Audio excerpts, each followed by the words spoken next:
Graça e paz, meus irmãos, muito bom dia, que Deus venha abençoar a sua vida, sua casa, sua família, em nome de Jesus. Meus irmãos, eu quero trazer uma reflexão nessa manhã para a nossa meditação, um texto que se encontra no livro de 2 Samuel, capítulo 12, versículo 5, que nos diz assim: Então o furor de Davi se acendeu em grande maneira contra aquele homem, e disse a Natã: Vive o Senhor, que digno de morte é o homem que fez isso. Louvado seja o nome santo do Senhor. Aqui, nesse momento, Davi, ele ficou indignado por algo que o profeta Natã falou para ele.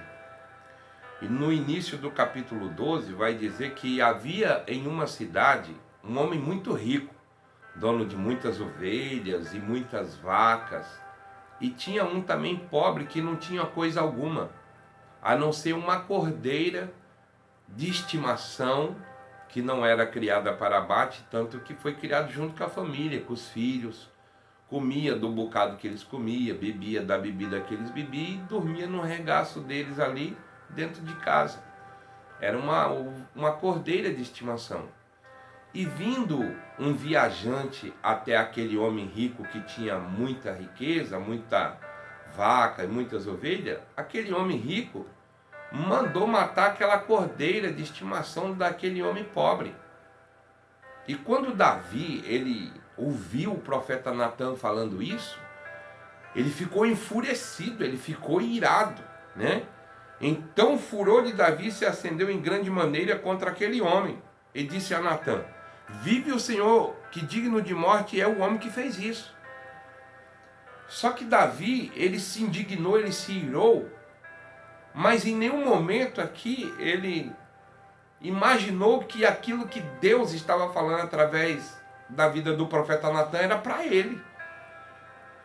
E na subsequência, Deus usa o profeta para dizer: Olha, Davi, esse homem é você, porque o Senhor te ungiu, o Senhor te livrou da espada de Saul, o Senhor te constituiu rei, e você podendo ter a mulher que tu quisesse, tu quis logo pegar a mulher de Urias.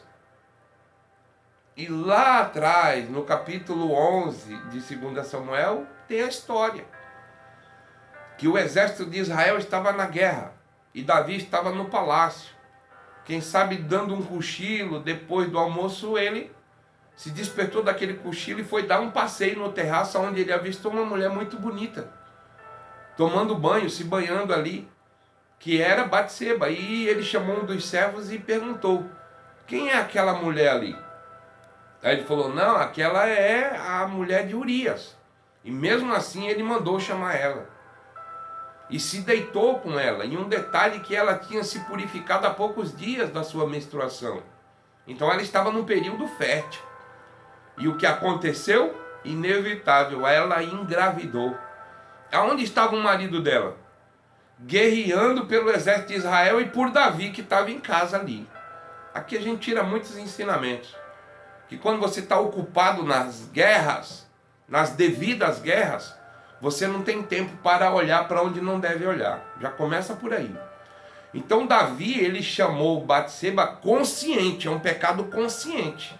Ele teve consciência que ela era casada, que ela era comprometida, e pior, era a mulher de um soldado que estava guerreando por ele e pelo exército lá na batalha com Joabe. Manda chamar ela. Aí na sequência ela ficou grávida. E ela mandou recado que estava grávida. Aí o que foi que Davi fez? Mandou uma carta selada para Joabe. Sabe dizendo o quê? Preparando a morte do marido dela. Coloca ele no calor da batalha na frente, que ele não é homem de batalha. Tudo premeditado, a morte do marido daquele que não era para ele se deitar com ela. Achando que isso ia ficar impune diante de Deus. Agora escuta.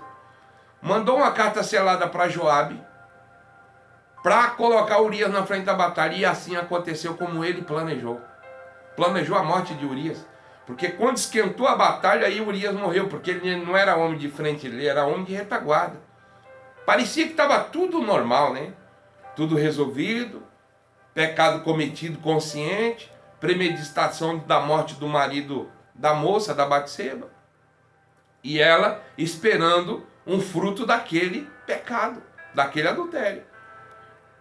Olha que situação. Aí vem o profeta e diz assim, olha, havia em uma cidade 2 homens, um muito rico e outro pobre. E chegou um viajante na casa daquele rico e estava com fome, e ao invés dele matar uma dele que ele tinha muito, matou daquele pobre que só tinha uma cordeirinha que era como se fosse uma cordeira de estimação. E aí Davi aqui se irou, né? Diga-me quem é que esse homem é digno de morte. Quer dizer, nesse momento aqui, sabe como é que estava Davi? Como muitos de nós hoje, com a mente bloqueada. Nós só não temos a mente bloqueada para fazer o errado, para pecar, para adquirir aquilo que nós queremos, para fazer muitas das vezes aquilo que está contra aquilo que Deus orienta pela palavra.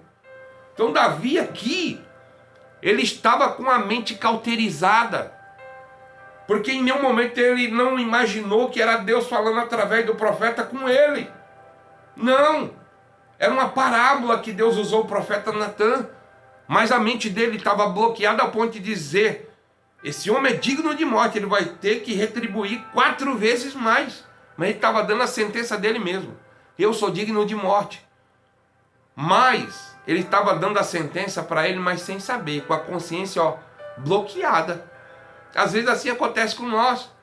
Agimos, fazemos, pensamos, maquinamos coisas, achando que Deus está alheio daquele pensamento. Deixa eu te dizer uma coisa, Deus conhece o teu interior, Ele conhece os teus pensamentos, as tuas atitudes, as tuas intenções, as minhas intenções.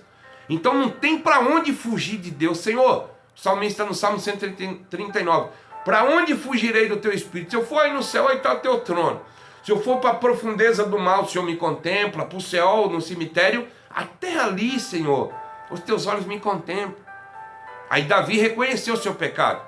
Aí lá no Salmo 51, no verso de número 10, vai dizer assim, Davi, ele reconhece o seu pecado, roga a Deus que lhe renove um espírito reto.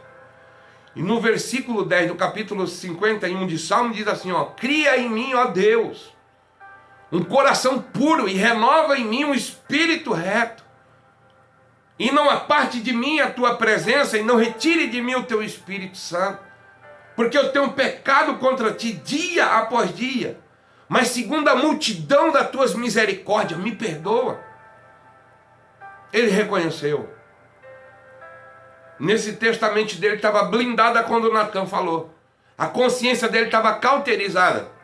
Mas no Salmo 51:10 ele reconhece, Senhor, cria em mim um coração puro. Será que nessa manhã nós não temos que pedir para Deus, como Davi pediu? Senhor, cria em mim um coração puro e renova em mim um espírito reto. Sabe o que Davi estava dizendo? O meu coração não é tão puro quanto o Senhor merece que seja. E eu não consigo viver uma vida de retidão se o Senhor tirar de mim o teu Espírito Santo. Renova em mim um coração puro e cria em mim um espírito reto para que eu viva em retidão diante da tua presença. Peça nessa manhã, mas peça com o coração, com toda a tua força, com a tua alma.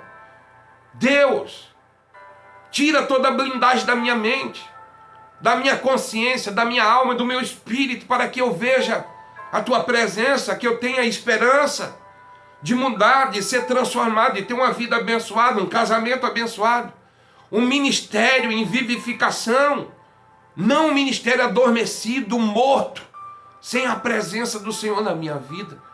Tem misericórdia de mim, ó Deus. Cria em mim um coração puro e renova em mim um espírito reto. Peça para Deus tirar todo impedimento nessa manhã. Você tem sim que pedir para Deus, Senhor, blinda o meu coração, a minha mente, a minha alma, o meu espírito, de tudo que não presta, de toda maledicência, de toda ação que eu não vou cometer, que não vai te agradar. Senhor, me ajuda, mas crie em mim um coração puro e renove em mim um espírito reto, e não retire de mim o teu Espírito Santo, não aparte de mim a tua presença, porque com a tua presença, com o teu Espírito ainda há esperança. Receba essa palavra e peça para Deus renovar as tuas forças em nome de Jesus. Eu quero orar por cada um de nós. Pai, Eu te louvo, te exalto, te agradeço em espírito e em verdade nesse momento. Te louvo, te exalto, porque até aqui o Senhor tem nos sustentado. Continua, Pai, abrindo o nosso entendimento para que possamos entender e compreender a tua ação, o teu agir em nossas vidas. Assim nós te pedimos, te agradecemos, em nome de Jesus. Amém. Que Deus em Cristo te abençoe. Assine lá o canal, ative o sininho, reenvie esse vídeo. Receba essa palavra, palavra de vida eterna para almas sedentas que geme e chora aguardando o noivo. E quer saber? Jesus está às portas, se prepara. Tu que dorme, cuidado para Deus não te pegar dormindo. Deus abençoe em nome de Jesus hoje e sempre.